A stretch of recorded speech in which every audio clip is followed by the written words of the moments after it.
네. 각자 소개하는 시간 좀 갖도록 하겠습니다. 자, 왼쪽부터 누군지 소개해 주시기 바랍니다. 아유, 저부터 하네요. 네. 네, 연기는 김혜자, 정치는 임혜자입니다.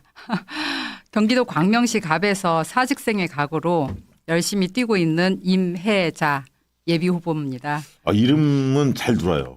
아, 그래요? 정치는 김혜자. 아니, 정치는 임혜자, 연기는 김혜자. 네. 오, 잘 들어. 최강욱 의원님께서 예. 청와대 있을 때 제가 출마한다고 그랬더니 예.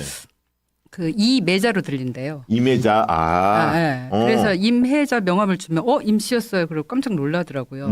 연음이 돼가지고. 연음이 돼서. 그래서 반드시 그 소개를 김혜자하고 연결시켜서 하라는 거예요. 예. 그러면서 저한테 알려준 게 다시다는 김혜자, 새정치는 임혜자로 했어요. 오, 근데 괜찮은데? 새정치가 약간 안철수가 떠올라가지고 네. 그거 하지 말라고. 야, 해서. 안철수 새정치 다 잊었어. 괜찮아. 그래요?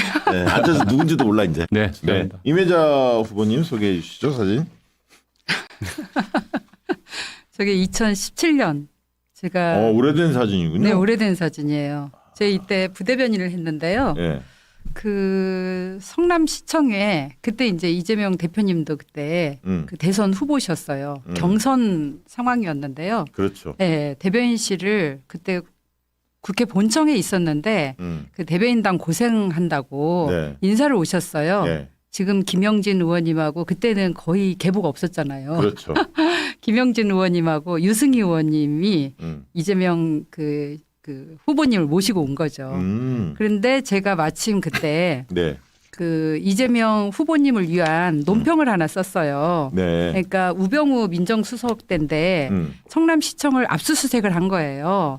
그 뭐냐면은 그 시간 선택제 공무원이 이재명 후보를 지지했다는 이유만으로 전격적으로 압수수색을 한 거예요. 그러니까 박근혜 요거에 대해서는 청와대가 원천 봉쇄하면서 전격적으로 압수수색을 해가지고 제가 그거를 규탄하는 내용을 네. 논평을 냈더니 그거에 대해서 칭찬을 하시면서 저렇게 사진을 해맑게 웃고 아니, 계시잖아요. 근데 진짜 젊어 보이신다, 두 분 다. 야. 제가 이때 이 교정을 하고 있어갖고 약간 입이 나왔어요. 네. 지금하고 좀 달라요. 예. 아, 좋은데요? 그래요? 네. 그 다음 사진. 네. 아, 이번에 예, 예. 예, 저도 그 대표님 무기한 단식 농성을 하실 때 단식을 좀 멈춰달라 하면서 릴레이 동조 단식을 제가 이어가면서 네. 했는데 제 지지자가 그 응원하면서 저 웹 포스터를 보내줬더라고요. 네. 그래서 저걸 가지고 왔습니다. 네. 그렇군요. 나왔고요. 자, 임혜자 후보께서는 지금 경쟁 상대가 누굽니까? 저랑 같은 성씨를 갖고 있는데요. 임오경 예. 의원님이 계세요. 이모경 의원 하면 그 핸드볼 네. 국가대표 선수로 네. 많이 알려져 있죠. 네. 예. 그래서 지역에서는 핸드볼은 임오경, 정치는 임혜자. 본인이 만들어낸 거 아닙니까? 아니 진짜요. 아, 그래요? 왜냐하면 예. 최근에 예. 출판 기념회를 했어요. 예. 근데 출판 기념회 그 책 제목이 날아오는 공을 피하지 마라. 그래가지고 더 이렇게 핸드볼 선수임을 예. 더 만방에 알리셨죠. 아, 그 이모경 의원의 책 책 제목이 예. 날아오는 공을 피하지 말라. 네네네. 그래서 저하고 이제 비교를 하더라고요. 네. 날아오는 공 피할 수 있어? 그래서 저는 당장 피한다. 네. 왜냐하면 그 공이 특히나 이제 골프공이거나 예. 야구공일 경우는 예. 수야 사망이잖아요. 예. 예. 저는 피할 수밖에 없죠. 예. 예. 그런 걸로 좀 비교를 하죠. 네. 재밌네요. 또 다른 후보는 있습니까?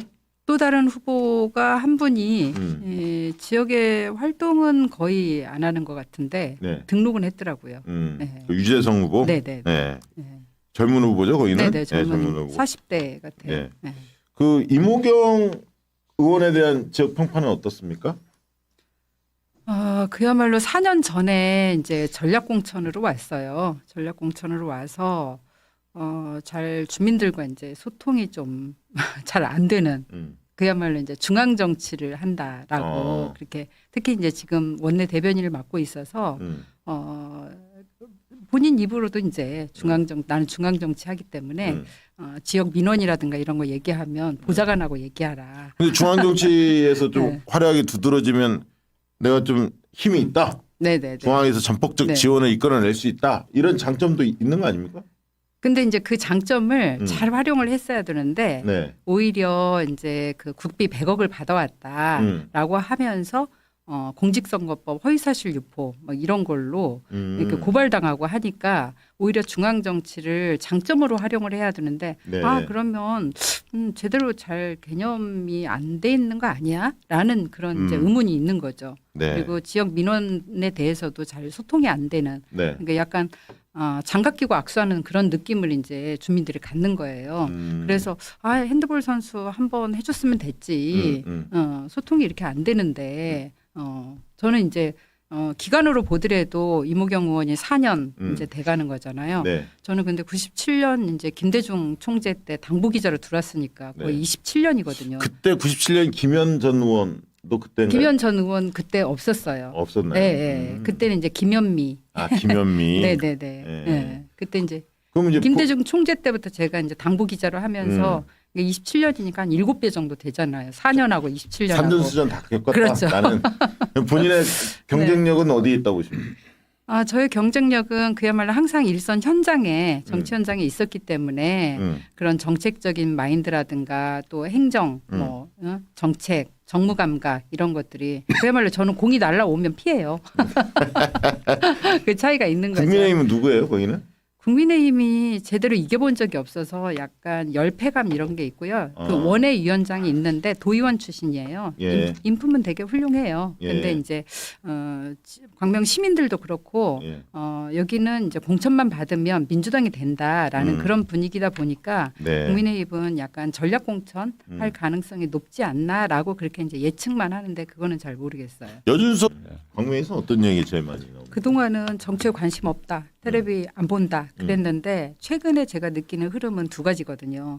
그러니까 하나는 내 먹고 사는 문제와 관련된 거. 그러니까 광명 같은 경우는 이제 재개발이 한참 되다 보니까 네. 내 집 앞에 문제 여기가 개발이 되면 어떻게 될 건가. 교통 문제는 어떻게 될 건가. 우리 아이가 다니는 학교 문제는 어떻게 될 건가. 그런 문제를 이제 내 먹고 사는 문제니까 그거에 대한 관심이 있고요. 또 하나는 이게 이제 윤석열 정부에 대해서 너무 답답하잖아요. 네. 그래서 민주당이 이걸 제대로 싸워 나가야 되는데 지금 이 출렁출렁 하잖아요. 탈당도 이루어지고 있고. 그래서 그런 부분들에 대해서 굉장히 걱정도 되고 하니까 늘 물어봐요. 만약에 누가 많이 나갈 거냐. 그러니까 분열이 되면 어떻게 되는 거냐. 저는 또 어떻게 할 거냐. 이런 부분들을 되게 걱정을 많이 해요. 네. 본인들이 그 정치에 뛰어들었는데 정치 뛰어든 이유가 뭐고 또 정치 활동 쭉 해오시면서 가장 잘했던 일. 나 이거는 좀 다른 사람한테 어필하고 싶다. 좀 잘난 척 해도 됩니다. 사랑이 있으면 소개하는 시간 갖도록 하겠습니다. 왜 정치에 뛰어들었고 어떤 점 잘했다고 보십니까? 저는 사실 제가 보기와는 달리 연식이 있다 보니까 예. 정치 구력이 있는 거죠. 제가 예. 97년 이제 잡지사 기자하다가 김대중 총재 때 당에 들어왔던 이유가 이제 그때 정권 교체했어요. 만년 야당이다 보니까. 그러네요. 그래서 네. 저도 이제 뭔가 뭐라도 하나 네. 이렇게 뭐 역할을 할 수 있을 것 같아서 그때는 당보 기자였으니까 항상 DJ 김대중 총재께서 홍보를 제대로 해야 정권 교체를 한다. 그리고 대중을 움직이는 거는 말과 글이다. 그래서 그때는 이제 당보 기자로 했고 네. 그러다 보니까 이제 정치 스텝으로서 일을 그동안 쭉 해왔던 거죠. 네. 그러다 보니까 이제 문재인 정부 때 청와대 가서 선임행정관으로 일을 했는데 네. 그 한 20여 년 일을 하다 보니까 느꼈던 거는 대통령 한 사람만 바뀌었지 실제 정부나 이런 경우는 다 기득권으로 포위가 됐구나. 그러니까 마치 온몸에 쇠사슬이 묶여진 상태에서 일을 하는 그런 느낌인 거예요. 네. 그래서 늘 시대 과제가 사실은 검찰개혁이나 언론개혁이나 이런 부분들이 있었지만 네. 손도 못 댔잖아요. 예. 그리고 뭐 공수처법도 통과가 됐고 검경 수사권 조정도 됐지만 실제 다 시행령으로 바꿔버리고 네. 그래서 이런 그 기득권 카르텔 이런 것들이 좀 없어져야 되는데 그런 답답함 때문에 저라도 나와서 좀 시민사회 그룹에 이제 소통을 좀 해왔으니까 그렇게 해서 실제 현장에 나온 것 같아요. 출마 잘하셨습니다. 근데 뭘 잘했어요, 본인이 해왔던 일들 중에 이걸 좀 잘하고 싶다. 저는 이제 청와대 있을 때 예. 시민사회 그룹 그 묵은 과제들 노동계 현안이라든가 갈등 과제들 그런 것들을 좀 했고요. 그다음에 국민권익위에 갔을 때 제가 노동복지 주심위원이었거든요. 그때 이제 온통 고충 민원들이 들어왔는데 그 고충 민원들이 대부분 소극 행정으로 인해서 국민들이 억울함을 당하는 거예요. 예를 들어서 코로나가 있는데 출산 지원금을 현금으로 받아야 되는데 바로 60일 이내에 신청을 안 했다는 이유, 61일째 가면은 현금을 안 주는 거예요. 그런 이제 국가 재난 상황 이런 네. 것들을 고려를 해야 되는데 공무원들은 그렇잖아요. 그냥 네. 소극 행정. 규정에 의하면 맞죠. 네. 정말 그 규정이 없으면 신호등도 못 건너는다고 하잖아요. 네. 그 정도로 이제 소극 행정이 되다 보니까 그런 부분들을 좀 열심히 했던 것 그럼 그 같아요. 당시에 전현희 네네. 권익위원장 같이 네, 일하신 네. 건가요? 네. 어. 그래서 자꾸 닮았다고 그래가지고. 약간 비슷해요. 그때 어디 올렸었죠. 페이스북인가 어딘가. 네네. 보니까 아니 약간 엊그제 닮았어. 웃는 얼굴이. 출판 기념회를 갔는데 네. 저는 생각도 못했어요. 자꾸 사람들이 저한테 와갖고 축하한다는 거예요. 그래서 왜 내가 나한테 축하한다고 그러지? 예비 적격성 심사에서 통과해서 그러나? 근데 그게 꽤 됐는데 네. 이상하게 그 진짜 몰랐어요. 네. 근데 알고 봤더니 자기네끼리 뒤로 가서 전현희 위원장이면 저기 계시네. 그러는 거. 네, 그랬군요. 이민자 후보도. 저는 이제 주시죠. 국회 들어가면 뭐 하시죠? 네, 국회의원을 기본적으로 돌봄 노동자라고 생각을 하거든요. 네. 근데 그 돌봄이 법과 제도적으로 돌봐야 된다고 생각을 하고요. 우리 사회가 너무 급변하잖아요. 4차 산업혁명 속으로 AI라든가 로봇이라든가 이런 네. 게 이제 발달하면서 그 안에서 산업 분야라든가 사회적 약자가 너무 많이 발생을 하는 거예요. 그래서 그런 부분들을 저는 이제 어느 한 분야를 생각하니까 너무 하고 싶은 일이 많은 거예요. 그래서 전체적으로 우리 사회가 급변하면서 법이 이 변화의 속도를 못 따라잡잖아요. 네. 그 못 따라잡는 그런 속에서 피해를 보는 약자들, 그다음에 산업 분야에서의 경쟁력을 갖출 수 있도록 그런 일들을 좀 해야 되겠다. 제도적으로 그런 부분들을 빨리빨리 법을 만들어주지 않으면 이게 법이 반드시 사람을 보호한다는 그런 보장이 안 되는 거죠. 네. 오히려 법이 과거의 법으로 재단을 해버리기 때문에 사회의 속도를 못 따라잡으니까 그걸 국회의원들이 반드시 해야 된다라는 생각이고요. 네. 그다음에 지역에서는 지금 광명 갑 같은 경우에는 굉장히 개발이 늦어졌어요. 그래서 지금 이제 전체적으로 재개발이 되면서 그야말로 도시의 그 형태가 전체적으로 다 바뀌거든요. 네. 그러다 보니까 그 과정에서 이제 구도심에 사시는 분들 또 아파트가 들어서는 신도심 간의 갈등이 굉장히 커요. 그래서 그 구도심에 계시는 분들의 주거 환경이라든가 이런 것들을 광명형으로 모범 공동체 문화도시를 좀 만들어야 되겠다라고 생각을 제가 지난 4년 전에 사실은 전략공천으로 제가 큰 아픔이 있었잖아요. 그래서 다 그 뜻이 있었나 봐요. 그런 현장을 곳곳을 다니면서 제가 어떻게 해야 되겠다라는 생각을 해서 네. 이런 부분들을 좀 계획하고 있습니다. 자, 세 분 지켜보고 자, 열심히 응원해 주시고요. 자, 정치적 이야기 좀 들어가 보도록 하겠습니다. 이낙연 전 대표 탈당을 선언했죠. 그리고 원칙과 상식이라고 하는 조응천, 김종민, 이원욱 탈당을 했습니다. 그러면서도 이준석 신당과 이들이 합종연행할 가능성도 지금 이야기가 계속 나오고 있습니다. 이런 정치권의 지갑 변동, 그다음에 이낙연의 탈당 뭐 이런 등등에 대해서는 어떻게 생각하는지 자유롭게 이야기하시죠. 누가 포문을 열어주시겠습니다. 한마디 해주시죠. 이낙연 전 대표. 아니 낙성연대 아까 이름 얘기했지만 그야말로 정치는 이름이잖아요. 근데 원래 낙찰연대라고 해야 낙준. 제대로 붙는 거 아니에요? 근데 낙준 나왔다. 낙석으로 갔죠. 그렇죠. 예. 그 이름부터 잘못됐고요. 그다음에 원칙과 그 상식이라고 했는데 약간 공정과 상식 짝퉁 같은 그런 느낌이 들고 제가 원칙과 상식이 그동안 뭘 했는지 잘 몰라서 나무위키를 한번 찾아봤거든요. 네. 그랬더니 첫째 비명이다, 반명이다. 둘째 체포 동의안에 찬성한 거를 본인들이 밝혔다. 네. 그리고 그다음에는 별다른 유의미한 활동이 없더라고요. 그리고 이낙연 전 대표께서는 사실은 제가 대변인실에 2002년에 대변인실 부국장을 했는데요. 그때 모시고 일을 해봤어요. 네. 그냥 이낙연 전 대표님은 동아일보 논설위원 스타일이에요. 그러니까 양시양비론. 너도 옳고 너도 옳고 맞아요. 너도 그런 그르고 스타일. 너도 그르고 맞아요. 네, 그런 그런 스타일. 식이기 때문에 어떤 국정을 이끌어 가는데 국가 비전을 끌고 가는 데는 추진력과 자기 소신, 원칙, 철학이 있어야 되는데 그런 부분을 한 번도 제가 본 적이 없어요. 그러니까 논평이나 이런 거에서는 굉장히 탁월하세요. 네, 명품 논평을 많이 그러니까 쓰셨고요. 그 뭐랄까 언어 선택이나 이런 건 네, 탁월한데 탁월하시죠. 관점 자체가 후져. 네, 네. 양비론이야. 맞아. 그래서 총리 하실 때도 국무위원들 다 앞에 세워놓고 직접 타이핑했다는 그런 얘기들이 있잖아요. 그래서 그런 거에는 탁월하신데 그야말로 국가를 이끌어 가는데 확고한 비전을 국민들한테 제시를 해야만이 따라갈 거 아니에요. 그래서 오늘 이미자 후보님 말씀이 좋습니다. 아 그래요? 예. 아유 감사합니다. 자 그렇군요. 자 이재명 대표가 어제 우리 국민의 품으로 다시 오셨어요. 살아 돌아오셨는데 이재명 대표에 대해서 어떻게 생각하는지 한 말씀씩 해주시죠.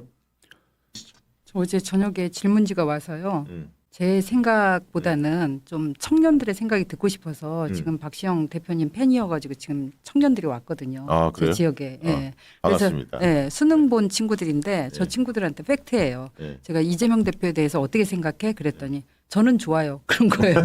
그래서 이대남이니까 또 예. 이대녀한테 물었죠. 예. 어떻게 생각해? 그래서 저도 좋아요. 그러는 거예요. 예. 그래서 그러면 우리도 좋은 거네. 그래서 우리도 좋아요. 그러니까 그동안 이재명 대표님에 대한 청년들이라는 게 뭐 바이어스가 낀 게 아니죠. 편견이 있는 게 아니잖아요. 보는 그대로 평가를 했다고 생각을 하고요. 그다음에 아까 질문이 뭐 뭐였죠? 이재명 대표 어떻게 생각하는지. 네네.